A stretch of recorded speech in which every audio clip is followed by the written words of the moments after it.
actually kind of obvious, and to newer players, they won't remember this, but for CBT players and stuff like that, the secret quote rocket launcher on ruins. You remember that? That Where it was was so annoying. yeah, because you would go to Mega and just get dunked on and be like, I hate this. Yeah, the thing is, like that area was pretty decent for like sacrifice or TDM, but when it came to duel, you know, you got champions that literally cannot go there. Yeah. So, and so Ranger could just sit up there for God knows how long. So I'm glad they removed it. I would have liked to have seen it like left there for team play if they could have like differentiated the map. Maybe somehow more based on the mode. accessible, like a cat wall where you have to jump and jump and jump around. That would be kind of cool. Maybe. But yeah, we got Cloud versus Veske on Awoken. We got Visor Nyx Clutch on Cloud side, Visor Galena, and are we gonna see Slash? Veske is really good with Slash. Get a Ranger A Ranger. or a Nyx. I'd like to see either of those. There it is. Yeah, Ranger. The winged The flight. Ranger. It's a shame that we didn't see Doom Guy, because Doom Guy, I've been told, is really good at controlling the middle part of this map. Yeah. Where'd you hear that from? I said it once on stream while I was playing you, and I was like, I'm going to pick him because he's probably, you know, he always says this, and it became just the biggest copy pasta in my chat, so thank you for that. You're welcome.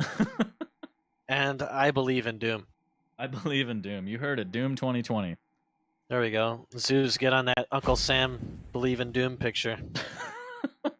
He's out there. Zeus, you're our only hope. But this should be a good one. Very excited to see this. I know that Cloud has been taking a little bit of a break, as has Veske, but nevertheless, here we go. I'm going to start off on Cloud. He's got that rail spawn. Pops the vision, and Veske goes straight for rockets to heavy. And he has LG, so Cloud realizes that and says, all right, I want my own LG before we get down and dirty. Oh. Bonk bonk. Not quite ESPN. I don't know what bonk bonk would be. I guess that was just... I was going to say that was ESPN too, but that doesn't make sense. Yeah. That'd be back-to-back triples. That's instant highlight. Shut-a-da-da-da-da. Ooh, Veske with some good rockets through that drive-through window there. Sounds like both players pop vision on that. Yeah, they did. And they both could hear it. They were close enough to be able to. I really like that change. Right. Yeah. I like that it's not global, but it's like within a certain radius, you know. I think that's decent. A nice little trap there from Veske around the corner. Takes him out with 2 precise rockets. It is horrifying, though, when you're walking around the corner and you just hear that voice and you're like, oh, no. Comes a clutch play. We're going to see it all in here, but decides to back out at the last second.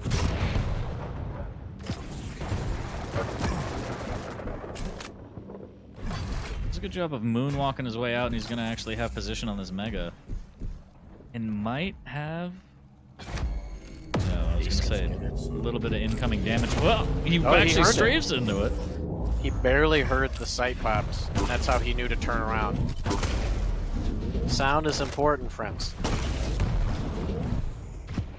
Good movement to get out of there, but Veske is going to chase through the portal here. But he's already gone. IV tech.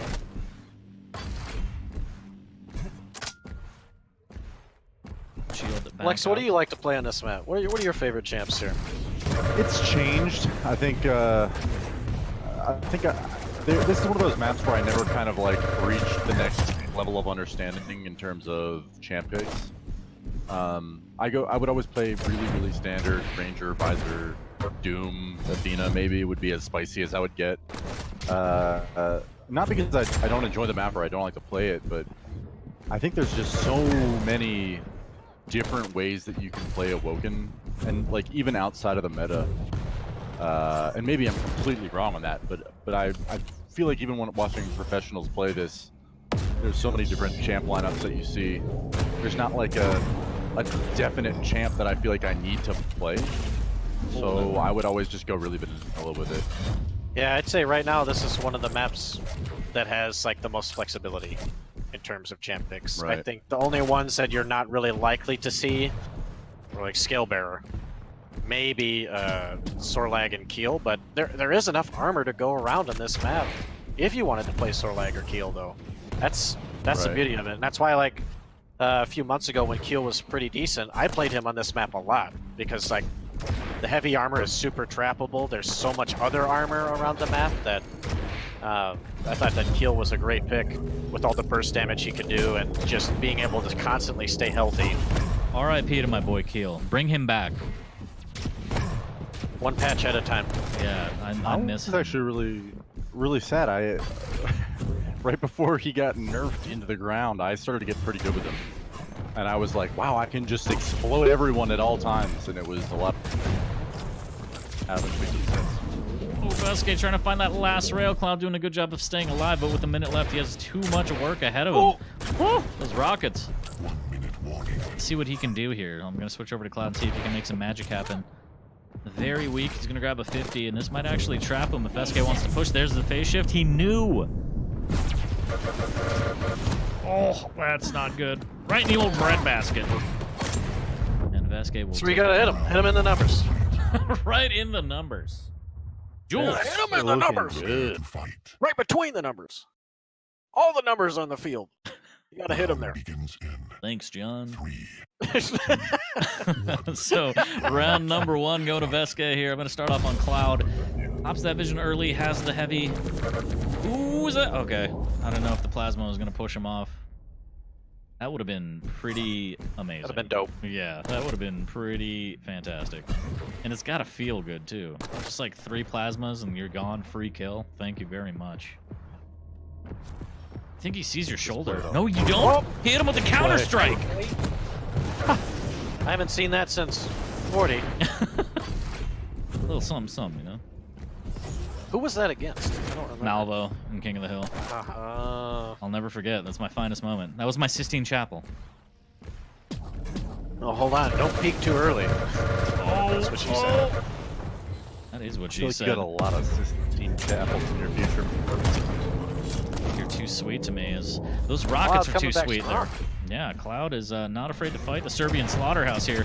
Totems come down. The rockets are going to be not as good as Veske would want, and now he's going to be totemless for the time being. He doesn't know about that angle. He could have just sat back with rail from up there. Could have looked at the heavy and at least gotten a shot off before he left, but I guess he doesn't know about it. Yeah, missing out on potential damage opportunities are huge, but you don't know what you don't know sometimes. If you guys need to learn how to rail on this map, besides watching our man Lex here, I would say pop into Venger's stream. Venger is really, really talented on this map. This is like his best one, and some of the rail angles he manages to find are just otherworldly. Ludicrous, even. They really make Not you want to put get myself back. down, but do not ever reference me and then Wenger in the following sentence. I'm offended for him. Wow. That's why I put you first and then save the best for last. You gotta ramp up. Fair. ABC, always be climbing, whether it's the ladder or in conversation. True. Oh, here comes the LG trap. Veske throwing down that totem to try and stay alive defensively, but one good rocket takes him and the totem out, and Cloud will take that heavy and say, thank you very much. I'm going to fake rocket jump and then grab the mega. I was looking like he's got a super slow sense with that rocket jump. That was like, could barely do a 180 and then back. It was just a bad snap. He fumbled the ball a little bit. Had to take his time placing it. On that play. I played the last Den at 1.5 at 400. Like, with that strength, right? Play something like that. That's just my CS sense, and I was struggling to do a 180. I know. Oh, Veske will give him a Just softball. gotta be a little faster with your sense. Because movement is so important. It's not like CS where it's so fine-tuned on these, like, super... What are the words I'm looking for? I'm dumb right now. No, you don't need the precision aiming as much in Quake as you do in CS. Like, the headshots are such a different factor. Like, fights end like that. But Quake, it's all about, like, position, movement, and, you know, being super flexible in your fights. Yeah, the way that you are able to... Wow. Like 3 for 3 straight. Nothing Man, to on do there. that Nimbus cloud. Jeez. Out here zooming around. Just railing them. Really railing him here. On Cloud 9 even, as Veske doesn't know what hit him. Yeah, my bad for interrupting you. What were you going to say, Lex? No, I was just gonna say it's always a treat watching you play because the way you handle your degrees, your 360 spatial awareness. It's like I don't, you know, you watch your. Uh-oh. He gonna die. That's a bad robot. Beautiful. Down, Wally, down. Bad rope. Wally. Yeah, I feel like Quake, you definitely need the movement more than that was the only point I was trying to make it. Yeah, I think the person that I learned like the 360 spatial awareness from the most, like when I first started getting into Duel way back when, was Fatality. Actually, that's the one thing I tried to take from his game. That he always seemed to be ready.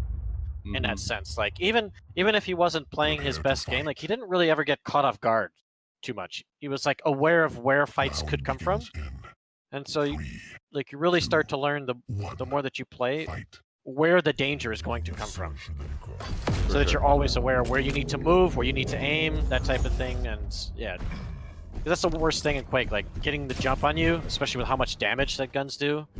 That's rough. Gotta be ready. I remember like day 2 of me trying to learn Quake on stream. We watched, it was like the Painkiller CPL World Tour Finals or whatever, Boo and Fatality, and I was like, wow, how the heck these guys like just are able to move around the map like this? It's like even faster than this game, and you know, High-Sense and Excel will do that. I came to find out, but regardless, it was just beautiful to watch. Wow, that rocket was beautiful too. And correct me if I'm wrong, but I feel like Painkiller's movement was a lot easier because it was literally jump in any direction you want. We'll have to fact check that. I'm not sure. I think it was a little bit more. I think yes, it was. But no, the way it was almost harder to master, in my opinion. I don't know. You would have full air control, and yes, you could jump straight in any direction, kind of like Scale almost. But it was. I don't know how to describe. It was very similar to Anarchy or Sorlag, as far as I know. So no, so like you would, if you like would hit your D key and hit space, you would almost do like a. It wasn't like an Unreal Tournament clutch kind of push, but you would form a box more or less. Like that was how you would take your fights. Is you would. I don't know. People in chat know what I'm talking about. Yeah, somebody out there has got to play Painkiller. I thought it was you literally jump and do whatever you want all the time, and that's what made it so crazy. But it was yes, it was fast and easy. That's why it was difficult, but it was nuanced in a weird way too. That was pretty. Veske out here, Rocket Man.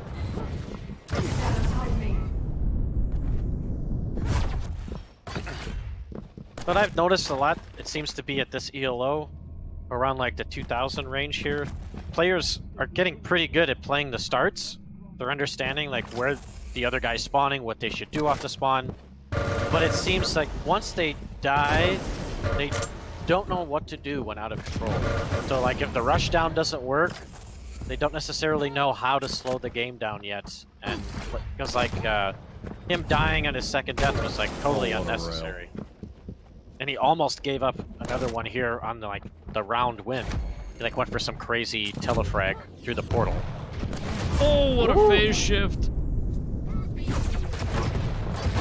Good rockets.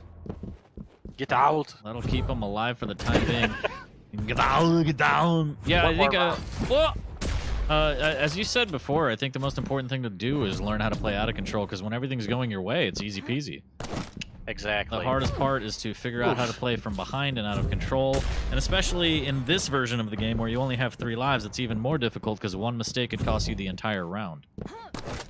Yeah, I think sometimes too, maybe people get a little too much into their head. They think like, you know, I've lost my champion. I'm down like 1 or 2 now. It's going to be so hard to come back. Let me just gamble. You don't have to gamble. Like, you know, work for it. Like, learn how to play it properly and create good opportunities for yourself and not these, like, gambles. So you create, like, mini fights over and over that are slowly in your favor. Like, 60-40, 70-30, like, constantly, like, little chip fights. And then that'll add up and give you better opportunities to potentially get back, tie the game up, rather than going for some big all-in play. To add to that, I think the hardest thing, and you brought up 2,000 level players, and I mean, personally, the biggest I think issue that I had trying to learn was I still to this day have no idea how the spawns work on most maps. And even if you're talking about like the second champ, the third champ, and being able to discipline yourself to play out of control properly and not take, you know, those huge gambles like you're saying, I think that is what separates Quake from other games for me in terms of Duel, is that I've never had to exercise so much discipline over myself, and it's like, it was really difficult. I think that's like something that most players that I run into in ladder and around this skill level right here, is that it's really tough to just, kind of like you said, is instead of throwing away your second champ for absolutely no reason, is just, you know, playing the long term. We're gonna play the 5 minutes. I have faith that my shots are gonna hit when I need them to. Yeah, I think Quake is one of those games where the higher level you get, the harder it is to bullshit your way to a frag. Right. Like, you just, to put it bluntly, like, people are going to be playing smart and they're going to be making good decisions as well. So it's really difficult to get away with a frag where, like, and I'm glad, like, over the past year that they've gone more and more away from these insta-gib type abilities and, like, made them more utility. And if they are damaged, they're like follow-up damage or finishing damage rather than a potential cheese kill, right?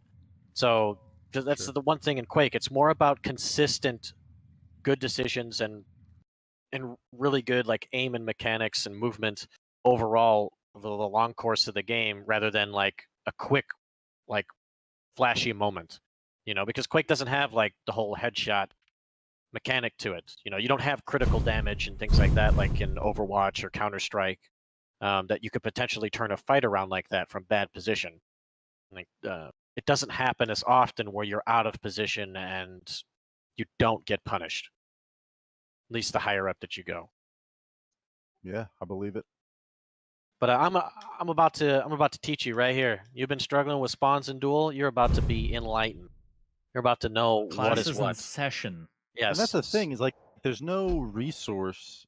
I mean, maybe there is and I'm just ignorant of it, but it's not entirely obvious. A lot of it for me was just like, okay, unless I have a buddy nearby that I can go and test these things with, a lot of it just came through like experience. Like, okay, I died to this cheese off a spawn 5 different times in a row. I tilted off my stream. I'm gonna learn. I'm gonna go back and I'm gonna watch this, and I'm gonna figure out why I'm losing to it. And that's really like the most frustrating part for me, to kind of get into it. But once I had, you know, mastered some of the more basic mechanics, it didn't bother me quite as much. And I even had a few cheesy spawns of my own that I would use. Yeah, so something to take into point, like in Duel, and it kind of works in 2v2 as well. People are still playing 2v2. You can it's harder to manipulate in twos, but in Duel it definitely is. And you need to know about it as the fragger and when you're fragged, because it's still in play. How the spawn system works is, so let's say you and I, we're going off to start, and I get the first frag on you, okay? And we had a close fight, but I'm at like 50 health. Okay. Your spawn location, it doesn't matter about my health. What matters is my position as the fragger when you press respawn.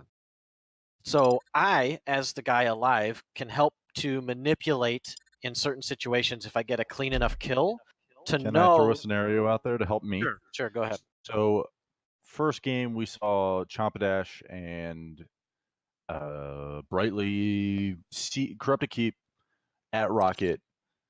They fought Rocket light armor there. Rafa, could you leave the lobby real quick?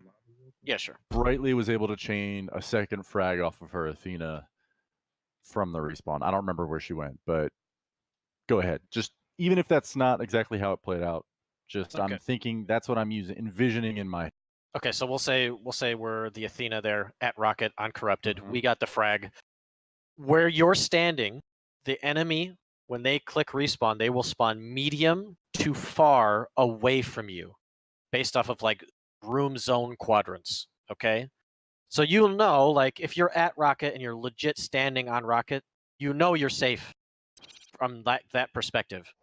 That's why, like, fights are very important. So let's say, like, Chompadash in that situation, she gets the kill, and the next item that's coming up is heavy armor.